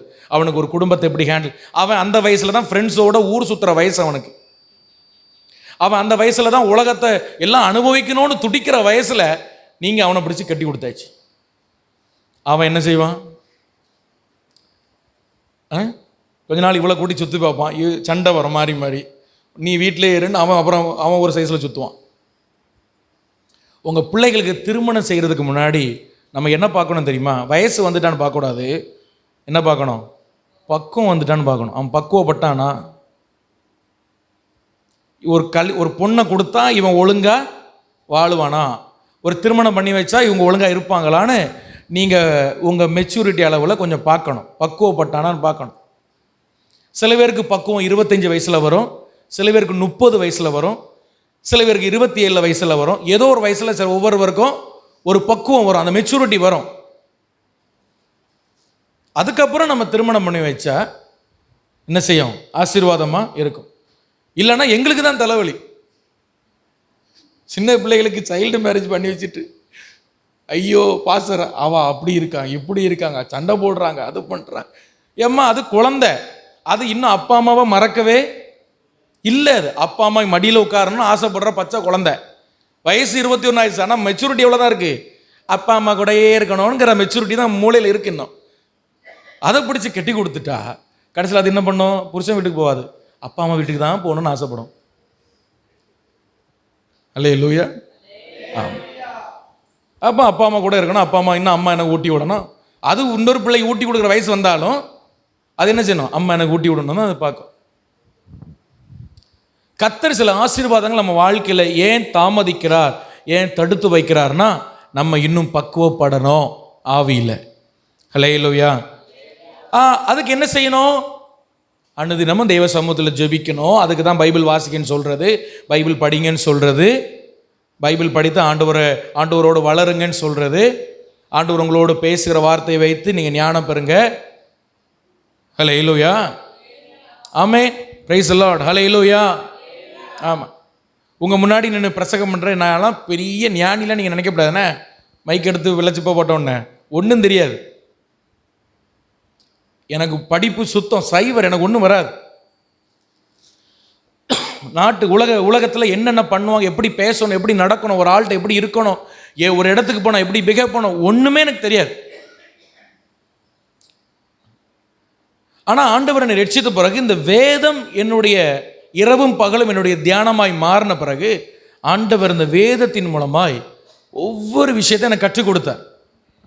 நீங்கள் நம்ப மாட்டீங்க, ப்ராக்டிக்கலாக ஆண்டவர் ஒவ்வொரு விஷயத்தை எனக்கு கற்றுக் கொடுத்தார். இப்படி தான் இருக்கணும், இப்படி தான் செய்யணும், இப்படி தான் இருப்பாங்க. மனிதர்கள் இவ்வளோ விதங்கள் இருக்கிறாங்க, மனிதர்கள் இவ்வளோ விதங்கள் இருக்கிறாங்கன்னு நான் பைபிளை பார்த்து தான் கண்டுபிடிச்சேன். ஆமென். ஹல்லேலூயா. அந்த அதுக்கப்புறம் அதை படிக்க படிக்க அந்த ஞானத்தை ஆண்டவர் கொடுத்தார். ஒரு மனிதர்கிட்ட எப்படி பேசணும், ஒரு பக்குவத்தை ஆண்டவர் கொடுத்தார். ஆமென். ஹல்லேலூயா. ஆமாம். பைபிள் படிக்கும்போது ஒரு மனுஷன் ஞானம் கிடைச்சோன்னா அவன் வாழ்க்கையில் ஜெயம் பெற்றான். உடனே ஆட்டோமேட்டிக்காக நம்ம என்ன பண்ணுவோம்? ஏசப்பா எனக்கும் என்ன செய்யும்? ஞானம். அப்போ பைபிள் ஒரு மனுஷனுக்கு ஞானத்தை கொடுக்கிறது. ஜெபம் பண்ணுவோம். இன்னைக்கு இந்த வேத தியானமோ ஆண்டவரோடு நடக்கை நமக்கு குறைந்ததுனால தான் ஆசீர்வாத தடைகள் இருக்கிறது. சில நேரங்கள் தேவனுடைய சித்தம் இருக்கும், இந்த காலத்தில் தான் இவங்களுக்கு இதை செய்யணும்னு இருக்கும், அது ஓகே. ஆனால் சில ஆசீர்வாத தாமதங்கள் ஏன் ஆகிறதுனா நம்ம பக்குவப்படாமல் இருக்கும் பொழுது தான். ஆமென். ஹல்லேலூயா. எத்தனை பேருக்கு புரிஞ்சுது? ஆமென் சொல்லுங்க.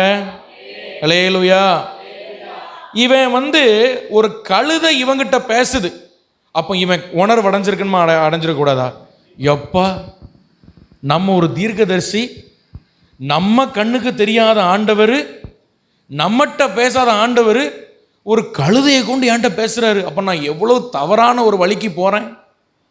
இந்த ஜனங்களை சபிக்கும்படிக்கு கழுதையில் மேலே ஏறி விறுவிறுன்னு போகிறேனே, எவ்வளோ தவறான வழியில் நான் போகிறேன், இந்த கழுதை என்னட்ட பேசுதுன்னு சொல்லி இவன் உணர்வு அடைஞ்சிருக்கணும். அடைஞ்சிருக்கணுமா? அடையக்கூடாதா? அடைஞ்சிருக்கணும். ஹல்லேலூயா. நல்லா கவனிங்க. பைபிள் வசனம் கேட்குறாங்க தெரியுமா? பிரசங்கம் கேட்குறாங்கல்ல, பிரசங்கம் கேட்குறதுல 2 விதங்கள் இருக்கிறாங்க. 2 விதங்கள் இருக்குது. இப்போ நான் பிரசங்கம் பண்ணும்போது 2 விதமாக இருப்பீங்க. பைபிள் சொல்லுது, அது எடுக்க நேரம் இல்லை. ஒரு குரூப் என்ன பண்ணுவாங்கன்னா, வசனம் கேட்டு அதை உணராது இருப்பாங்களாம். வசனம் கேட்பாங்க, ஆனால் உணர்வு இருக்காது. உள்ள என்ன இருக்காது? சத்தமாக சொல்லுங்க. அந்த உணர்வு இருக்காது. பரவாயில்ல, அவர் ஏதோ ஒரு பேசுகிறாரு, ஆனால் இப்படி இந்த பாயிண்ட் பேசியிருக்கலாம், சரி போட்டு. நான் இன்றைக்கி நல்ல ஒரு ஆசீர்வாதமான வசனம் வரும்னு பார்த்தேன், சரி ஏதோ ஒன்று பரவாயில்ல போட்டு, இப்படி ஒரு உணர்வில்லாமல் உட்காந்துருப்பாங்க. என்னதோ பேசுகிறாரு இவர், அப்படி இருப்பாங்க. பைபிள் சொல்லுது, ஒரு மனிதன் வசனத்தை கேட்டு அவன் உணராது இருக்கும் பொழுது பிசாசு வந்து அந்த வசனத்தை எடுத்து போடுகிறான். ஆமென், அல்லேலூயா. வசனம் கேட்டுட்டு உணராது இருக்கீங்களா, அந்த வசனம் உங்கள் காதுக்குள்ளே போன பிறகு, இருதயத்தில் விழுந்த பிறகு நீங்கள் வெளியே போனோன்னா அந்த உணர்வு இல்லாத இருக்கும் பொழுது பிசாசு நீங்கள் வீட்டுக்கு போகிறதுக்குள்ள அந்த வசனத்தை எடுத்துருவோம் உங்கள் இருதயத்திலிருந்து. அதனால தான் எவ்வளவுதான் சர்ச்சைக்கு வந்தாலும் ஒரு மாற்றம் இல்லாமல் இருக்க வாழ்க்கையில். ஏன்னா வசனம் கேட்கும் பொழுது என்னதில்லை, ஒரு உணர்வு இல்லை. ஆண்டவர் என்னோட பேசுகிறாரு, இந்த வார்த்தையின்படி நான் மாறணும், இந்த வார்த்தை என்னை மாற்றணும், நான் எப்படியாவது இந்த செய்தியின்படி கர்த்தருக்கு பிரியமாக ஒரு வாழ்க்கை வாழணும், அந்த எண்ணெல்லாம் வராது. அந்த ஒரு உணர்வு இருக்காது. ஏதோ ஒரு போன வாரம் பேசுனா இது பேசுகிறாங்க, அப்படியே கல் மாதிரி உட்கார்ந்துருக்கும் பொழுது இந்த படிக்கட்டில் நீங்கள் இறங்கும் பொழுது பிசாசு வருவான். என்ன பாச சொல்கிறிய? ஆமாம் வருவான். பைபிளில் தான் சொல்லுது. வசனம் கேட்டு நீங்கள் உணராது இருக்கும் பொழுது பிசாசுக்கு வசனம் கேட்டவங்களுடைய மோப்ப சக்தி அவனுக்கு தெரியும். நாய் கரெக்டாக அந்த மோப்பத்தை பிடிச்சி வருது போல் பிசாசு வந்துடுவோம் அவங்கக்கிட்ட. ஆஹா, வசனம் கேட்டு ஒரு ஆள் போதுடா. ஆனால் உள்ள வசனம் எப்படி இருக்குது பார்த்தா உள்ள சும்மா கிடக்கு, ஒரு உணர்வு இல்லாமல் கிடக்கு. உடனே நீங்கள் வீட்டுக்கு போகிறதுக்கு 10 நிமிஷத்துக்கு முன்னாடியே அந்த வசனத்தை உங்கள் இருதயத்திலேருந்து எடுத்து விடுவான். சர்ச்சைக்கு போனீங்களா, என்ன வசனம் பேசுனாங்க, ஒன்றும் புரியலை எனக்கு, இப்படி தான் நம்ம சொல்லுவோம். ஆனால் இன்னொரு கூட்டம் இருக்குது, அவர்கள் வசனம் கேட்கிறார்கள், அவர்கள் உணர்கிறார்கள் அப்படின்னு பைபிள் சொல்லுது. அல்லேலூயா. அவர்கள் உணரும் பொழுது அவர்கள் 30, 60, 100 பலன் கொடுக்குறாங்க. அப்போ 2 கூட்டம், ஒன்று உணர்கிற கூட்டம், இன்னொன்று ஆமாம் நீங்கள் என்ன கூட்டமாக இருக்கீங்க ஆண்டவர் தான் தெரியும். அல்லேலூயா. சரி, இப்போ இந்த ஒரு கழுதை என்னட்ட பேசுதுடா, அப்படியே வண்டியை திருப்பி வீட்டுக்கு போயிடும் அப்படின்னு அவன் நினைக்காம அவன் துணிகரமாக போகிறான், ஒரு உணர்வு இல்லாமல் இருக்கிறான். அவ்வளோ பெரிய தீர்க்கதரிசி உணர்வு இல்லாமல் இருந்ததுனால அவனுடைய முடிவு ரொம்ப பரிதாபமாக இருந்தது. அல்லேலூயா. என்ன பரிதாபம்னா, பிலேயாம் அவன் விரும்பின மரணம் அவனுக்கு கிடைக்கல. விரும்பின வாழ்க்கை இல்லை, விரும்பின மரணம். கவனிக்கிறவங்க அல்லேலூயா சொல்லுங்க. அல்லேலூயா. நம்மெல்லாம் ஒரு வாழ்க்கை என்ன செய்கிறோம், விரும்புகிறோமா இல்லையா? விரும்புகிறோம். பிலேயாம் ஒரு மரணத்தை விரும்பினான். என்ன மரணத்தை விரும்பினான் தெரியுமா? என்னாகமம் 23:10 வாசிங்க.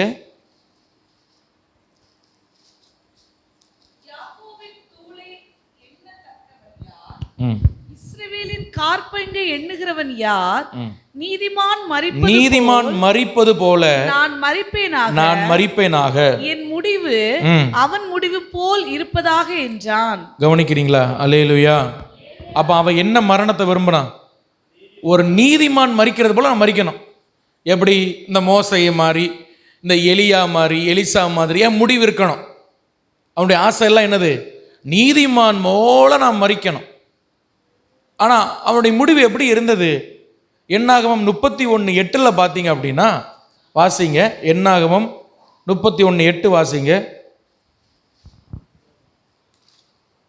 அவர்களை கொன்று போட்டதும் மீதியானின் 5 ராஜாக்களாகிய ஏவி, ரேகேம், சூர், ஊர், ரேபா என்பவர்களையும் கொன்று போட்டார்கள். பேயோரின் குமாரனாகிய பிலேயாமையும் பட்டயத்தால் என்ன பண்ணாங்க? கொன்று போட்டாங்க. அப்போ இவன் விரும்பினது என்னன்னா, ஒரு நீதிமான் போல நான் என்ன செய்யணும்? மரிக்கணும். ஆனால் இவன் மரிச்சது எப்படின்னா, துன்மார்க்கரோட சேர்ந்து மரிச்சு போகிறான். பிலேயாம் உணர்வில்லாதவனாக இருந்தது. ஆண்டவருடைய வசனத்தை கேட்டும் உணர்வில்லாதவனாக இருந்ததுனால பைபிள் சொல்லுது, அவன் விரும்பின மரணம் கூட அவனுக்கு கிடைக்கல. அல்லேலூயா சொல்லுங்க. அல்லேலூயா. அல்லேலூயா. எங்க எல்லாம் எலும்பி போறீங்க? உள்ள வாங்க. இருக்கிறதே கொஞ்சம் பேர், அதில் 10 பேர் எலும்பி போனா உள்ள வாங்க. சரி, இப்போ முதல்ல நான் சொன்னேன், ஆண்டவர் சாதாரணமான ஒரு கழுதையை கொண்டு அசாதாரணமான ஒரு காரியத்தை கர்த்தர் செய்தார். அல்லேலூயா சொல்லுங்க. அல்லேலூயா. 2வது ஆண்டவர் செய்த ஒரு அசாதாரணமான காரியம், சாதாரண விஷயத்தை எடுத்து யோனாவின் புஸ்தகம் 4ஆம் அதிகாரம் 7ஆம் வசனம் வாசிங்க. யோனா தீர்க்கதரிசியின் புஸ்தகம் 4ஆம் அதிகாரம் 7ஆம் வசனம்.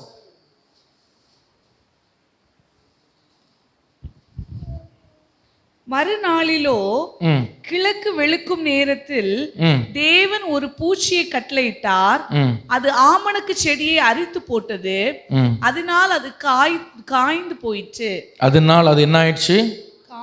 காய்ந்து போயிட்டு. ஒரு பூச்சி, இங்கிலீஷில் ஒரு புழுன்னு போட்டிருக்கு, ஆங்கிலத்தில் எப்படி போட்டிருக்கு? ஒரு புழுன்னு போட்டிருக்கு. ஆமென், அல்லேலூயா. இந்த யோனாவுக்கு கதை எல்லாருக்கும் தெரியும்னு நினைக்கிறேன். இவன் ஆண்டவருடைய சமூகத்தை விட்டு அவன் விலகி ஓடுறான். யோனா 1 அதிகாரம் 3ஆம் வசனம் வாசிங்க. கர்த்தருடைய வார்த்தை யோனாவுக்கு உண்டாகி ம் அவர், நீ எழுந்து மகா நகரமாகிய நினிவேக்கு போய் நான் உனக்கு கற்பிக்கும் வார்த்தையை அதற்கு விரோதமாய் பிரசங்கி என்றார். யோனா எழுந்து கர்த்தருடைய வார்த்தையின்படியே நினிவேக்கு போனான். நினிவே 3 நாள் பிரயாண விஸ்தாரமான கர்த்தருடைய சமூகத்தை விட்டு அவன் விலகி எங்க போறான்? நினிவேக்கு போகிறான். பிரைஸ் தி லார்ட், ஹல்லேலூயா. கர்த்தருடைய சமூகத்தை விட்டு விலகிறான். இங்கே யோனா யோனா புஸ்தகத்தில் யோனா 4 இடத்துல, என்னது வர மாட்டேங்கி, சோத்திரம், சரி, யோனா 4 இடத்துல 4 விதங்களில் அவன் கர்த்தருடைய இதில் வரல, சரி அதில் போட முடியல டிஸ்பிளேயில். 4 இடத்துல அவன் நிழலை தேடுறான். நிழலை தேடுறான் யோனா புஸ்தகத்தில் 4 இடத்துல.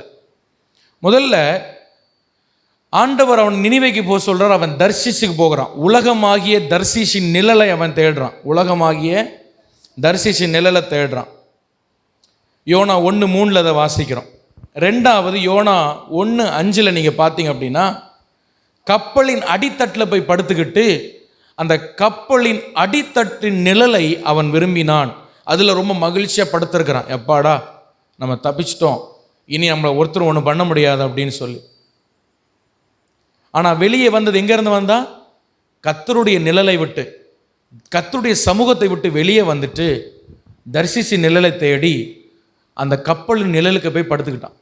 இப்போ ஆண்டவர் அவனை திருப்பி அடித்து, உங்களுக்கு தெரியும், அவனை நினிவே கூட்டிகிட்டு வர்றாரு. கூட்டிகிட்டு வந்த பிறகு நினிவேக்கு அழிவு எப்படி இருக்கும்னு சொல்லி யோனா 4:5 ஒரு குடிசையை போட்டு உட்காந்து பார்த்துட்டு இருக்கிறான். குடிசை நிழலில் உட்காந்து நினிவேயை பார்த்துட்டு இருக்கிறான். நினிவே எப்போ அழியும்னு சொல்லி. ஆமென், அல்லேலூயா. நான் சொல்கிறது புரியுதா? யோனா 4:6 ஆமணக்கு செடி நிழலில் உட்காந்துருக்கிறான். 4 விதமான நிழலில் யோனா போய் உட்காந்துருக்கிறார். ஒவ்வொரு இடத்துலையும் உட்காந்துருக்கிறார். ஆனால் வேதம் சொல்லுகிறது, அந்த 4 நிழலும் அவனை கைவிட்டது. அந்த 4 நிழலும் அவனுக்கு நிரந்தரமாக இருக்கவில்லை. இந்த உலகத்தில் ஒரு நிழல் நமக்கு தேவைப்படுது, ஒரு ஷெல்டர் இல்லைன்னா ஒரு மறைவு நமக்கு தேவைப்படுறது. அது என்ன அப்படின்னா, சர்வ வல்லவருடைய மறைவு. அல்லேலூயா.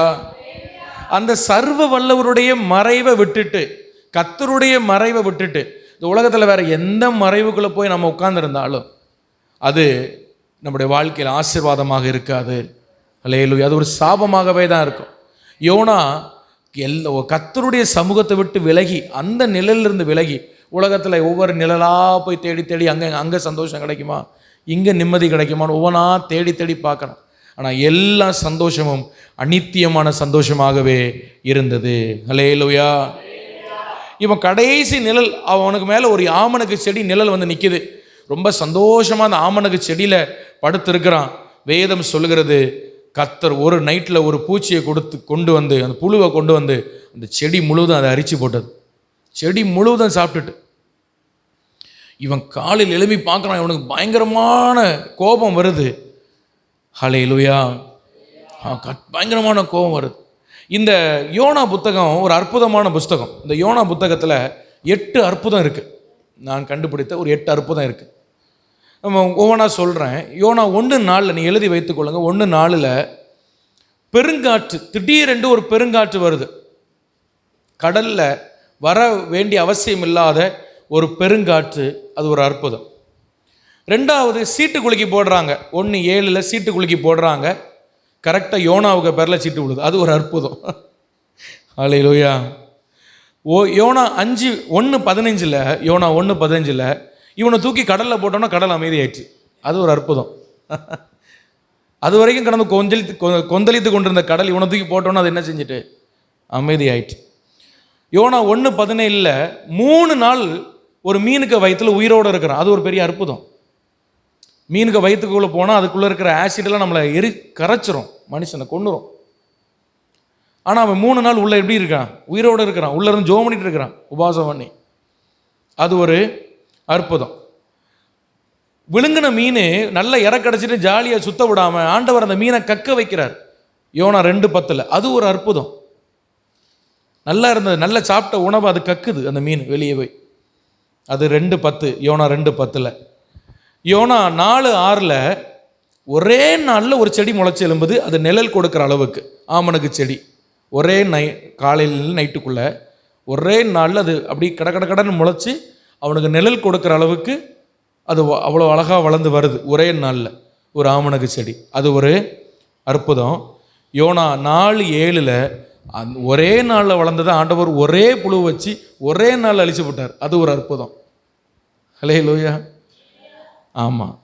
அதுக்கப்புறம் யோனா 4:11 எனக்கு ரொம்ப பிடிச்சது, மகா பாவியான அந்த நகரம், நினிவே நகரம் மனம் திரும்பும்போது ஆண்டவர் ஒன்றையும் கொல்லாமல் அப்படியே மன்னிச்சு விட்டாரு. அது ஒரு பெரிய அற்புதம்.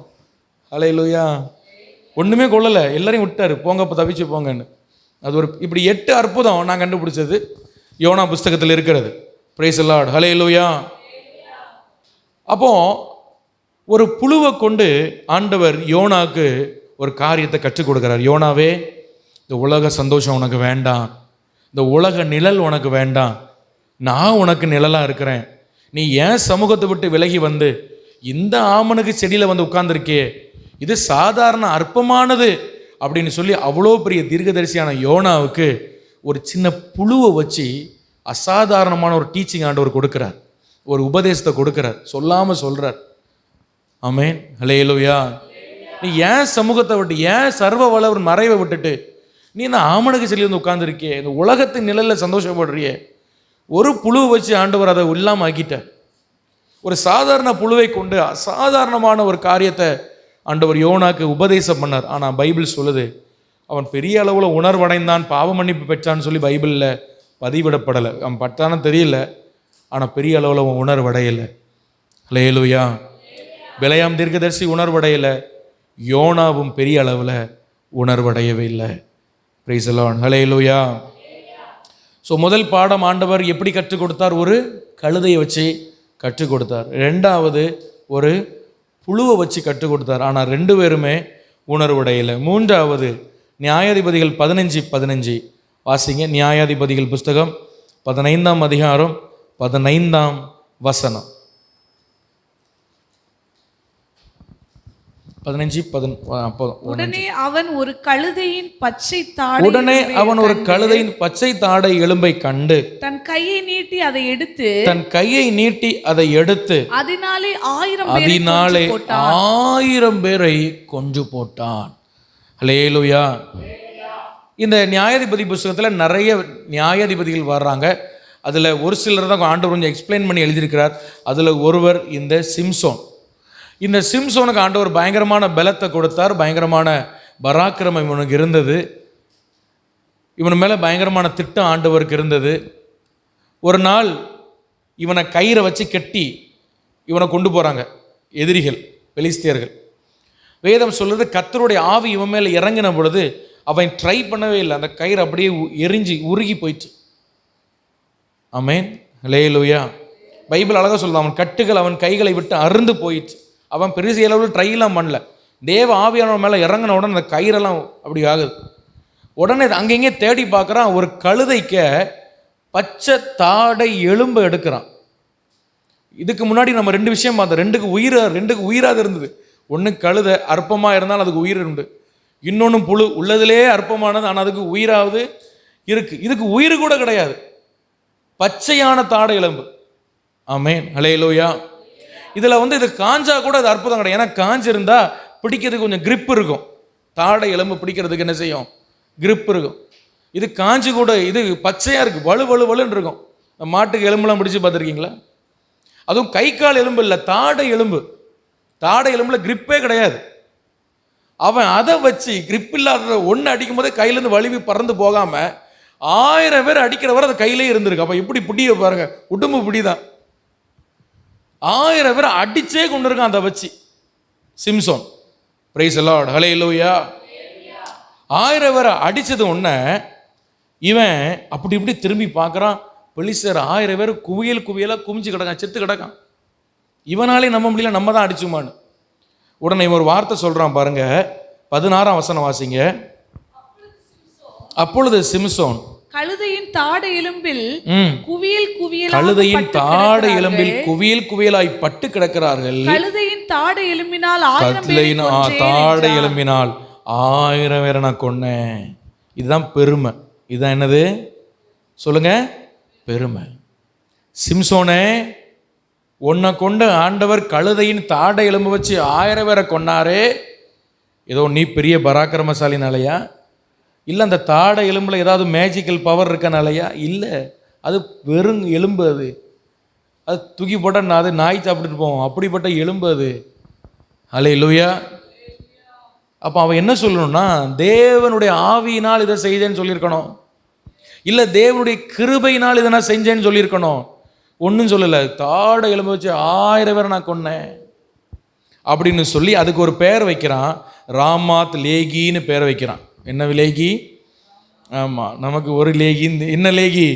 ராமாத் லேகி. ராமாத் லேகினா தாடை எலும்பின் மலைன்னு அர்த்தம். தாடை எலும்பின் மலை.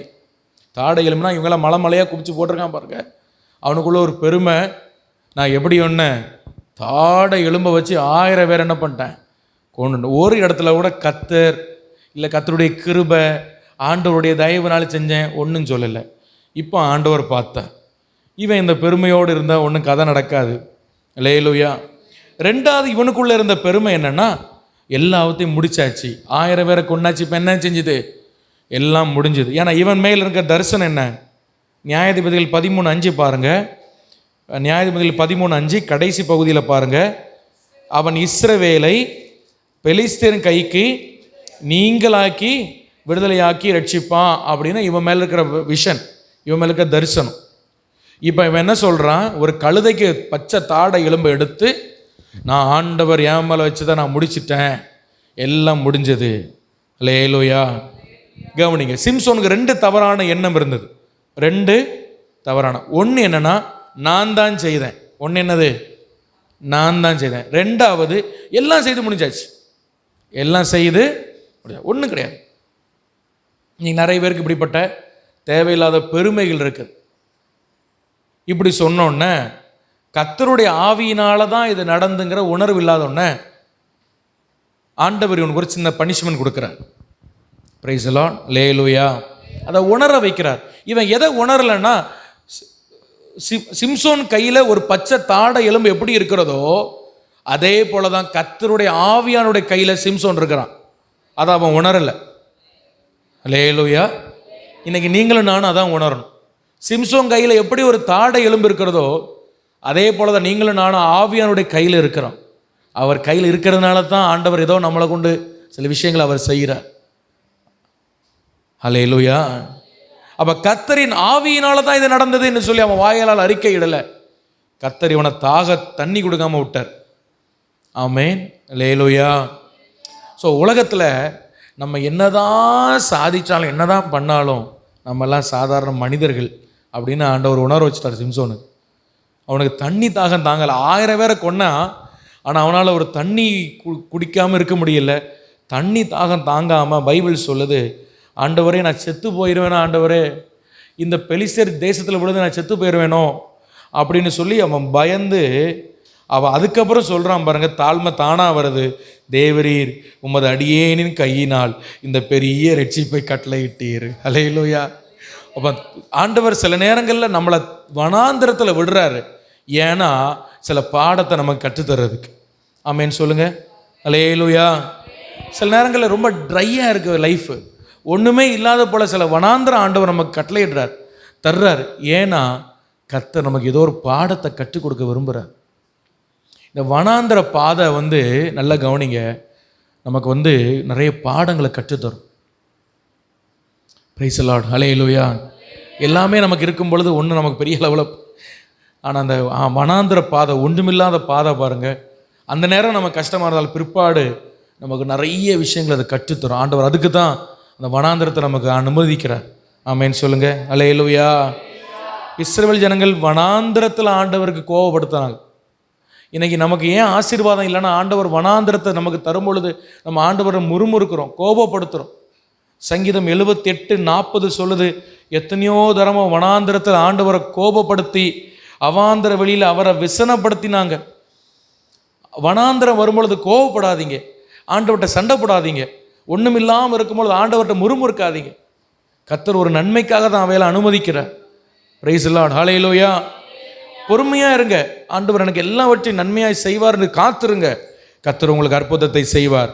அப்போ இவன் அதுக்கப்புறம் ஒரு பெயர் வைக்கிறான் பாருங்கள், அந்த ஊற்றுக்கு, அங்கே ஒரு ஊற்று வருது, அதுக்கு பெயர் வைக்கிறான் லேகியில் சோத்திரம். அப்போ 18ஆம் வசனம் அதில் நம்ம பார்க்கும் பொழுது ஸ்தோத்திரம், 19ஆம் வசனத்தில் கடைசி பகுதியில், ஆனபடியால் அதற்கு அந்த அன்னக்கோரி அப்படின்னு சொல்லி ஒரு பெயர் வைக்கிறான். அன்னக்கோரி அப்படின்னு சொன்னால் அழைத்தவரின் ஊற்றுன்னு அர்த்தம்.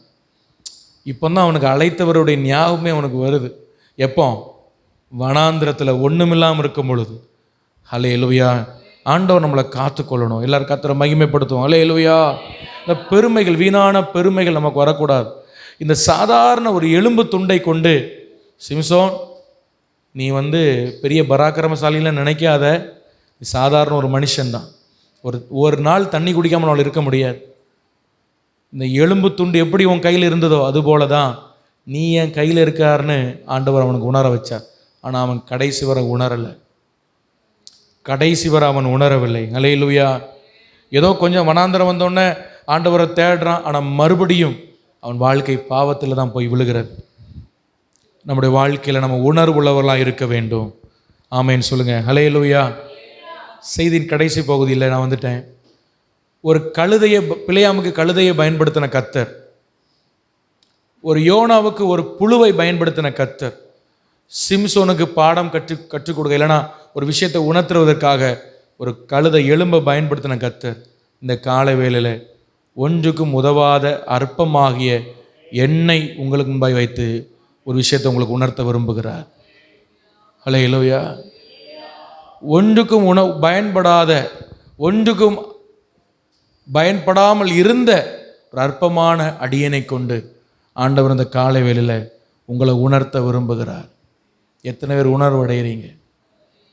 நான் நல்ல ஆண்டவரே, எல்லாம் உடைய கிருபை. ஹல்லேலூயா. ஆமேன், ஆமேன். ஹல்லேலூயா. இந்த பிழையாம் போல ஒரு நாளும் உணர்வு இல்லாதவனாய் வாழக்கூடாது. இந்த யோனாவை போல உணர்வு இல்லாத நான் வாழக்கூடாது. ஆண்டவர் என்னை தவறான வழியில் போகும்போது என்னை திருத்தும் பொழுது உடனே நான் திருந்திக்கணும். சின்ன சின்ன விஷயத்தை கொண்டு ஆண்டவர் என்னை திருத்துவார். உடனே நான் என்ன செஞ்சுக்கணும்? நான் போகிற வழி சரியில்லை, நான் உணர்வு அடையணும், நான் திருந்தணும். கர்த்தர் இந்த காலை வேளையில் உங்களுக்கு அப்படிப்பட்ட அந்த வழியில் ஒருவேளை நீங்கள் போய் கொண்டிருந்தால் உங்களை திருத்துகிற ஒரு சத்தமாக இது இருக்கலாம்.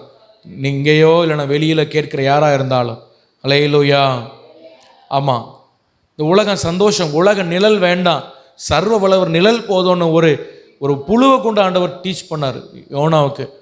அதுபோல் இன்றைக்கி இந்த புழுவாகி அடியனை கொண்டு ஆண்டவர் உங்களுக்கு பிரசங்கம் பேசுகிறார். கர்த்தரின் நிழல் உங்களுக்கு போதும். கர்த்தர் நிழல் விட்டு ஒருவேளை நீங்கள் வெளியே வந்திருக்கீங்களா? சர்வ வல்ல நிழலை விட்டு எங்கேயோ தள்ளி போய் உட்கார்ந்துருக்கீங்களா? இன்றைக்கி கர்த்தருடைய நிழலுக்குள்ளாய் நீங்கள் வரும்படியாய் ஒரு புழுவாகி அடியனை கொண்டு ஆண்டவர் உங்களை எச்சரிக்கிறார். உங்களோட ஆண்டவர் பேசி கொண்டிருக்கிறார். ஹல்லேலூயா. எல்லாம் நான் தான் பண்ணேன், எல்லாம் நான் தான் சாதிச்சேன், நான் மட்டும் இல்லைனா ஒன்றும் நடந்திருக்காது, நான் மட்டும் இல்லைனா இது அது எப்படின்னு பேசுகிறீங்களா? ஆமேன். ஒரு கழுதையின் பச்சை தாடு எலும்பை கொண்டு சிம்சோன்ட பேசின கர்த்தர் இன்னைக்கு காலையில் உங்களோடு பேசி கொண்டு இருக்கிறார். ஹல்லேலூயா. ஆமேன். சிம்சோனை உன் கையினால் அல்ல, உன் திறமையினால் அல்ல, எலும்பினால் அல்ல, தேவ ஆவியினாலே எல்லாம் ஆகும். ஆவியானவர் உங்களோடு இருக்கிறனால தான் எல்லாம் நடக்குது என்பதை நீங்கள் உணரும்படியாய் இந்த காலை வேளையில் அது ஒரு எலும்பாகி அடியனை கொண்டு உங்களோடு பேசி கொண்டு இருக்கிறார். எத்தனை பேர் உணர்வடைகிறீங்க? ஆமாம், எல்லாரும் ஆண்டு சமூகத்தில் ஜோம் பண்ணலாம், முழங்கால் பண்ணிடலாமா? ஹல்லேலூயா, ஹல்லேலூயா. கர்த்தருடைய ஆவியானவர் உங்களை உணர்த்தி கொண்டு இருக்கிறார். ஒரு கழுதையின் வாயை திறந்தவர் அடியன் வாயை திறந்து உங்களை உணர்த்தி கொண்டிருக்கிறார். பிழையாமே, நீ போகிற வழி சரியில்லை, நீ திரும்பிக்கோ. நீ போகிற பாத்து சரியில்லை, நீ திரும்பிக்கோ. நீ போகிறது சரியில்லை என்று சொல்லி ஒரு கழுதையை கொண்டு ஆண்டவர்களோடு இன்னைக்கு காலையில் பேசி கொண்டிருக்கிறார்.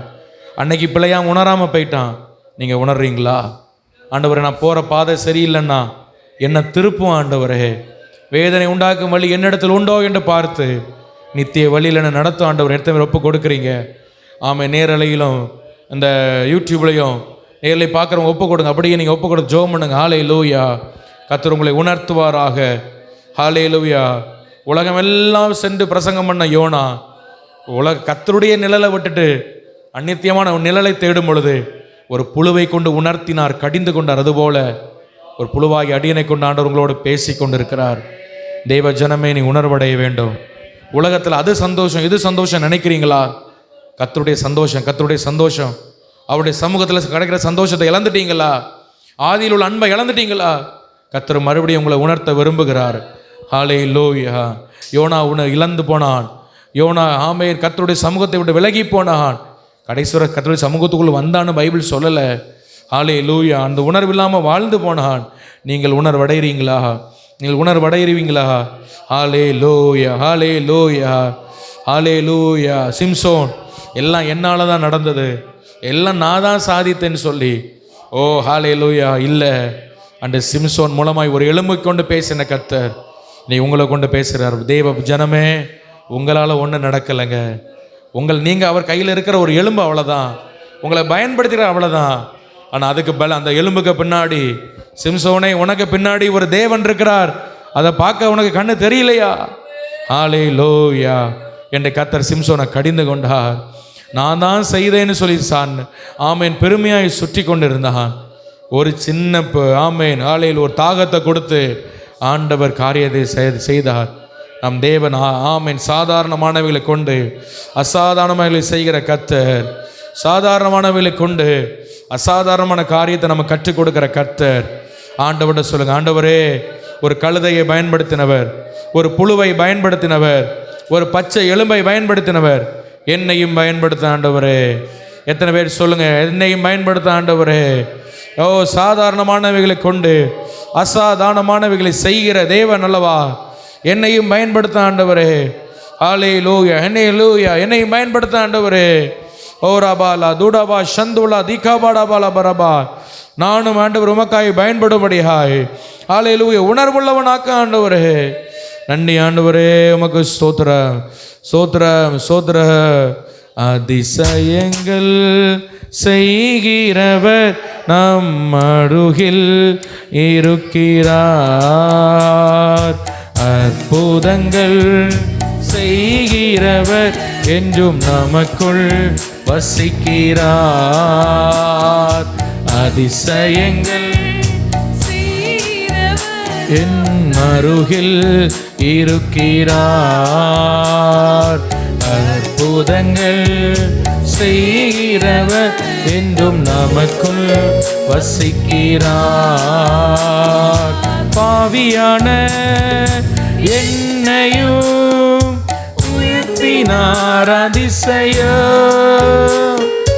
பாவியான என்னையும் உயர்த்தினார் அதிசயம். ஏழை என் மீது நேசக்கரம் நீட்டினார் அதிசயம். ஏழை என் மீது நேசக்கரம் நீட்டினார் அதிசயம்.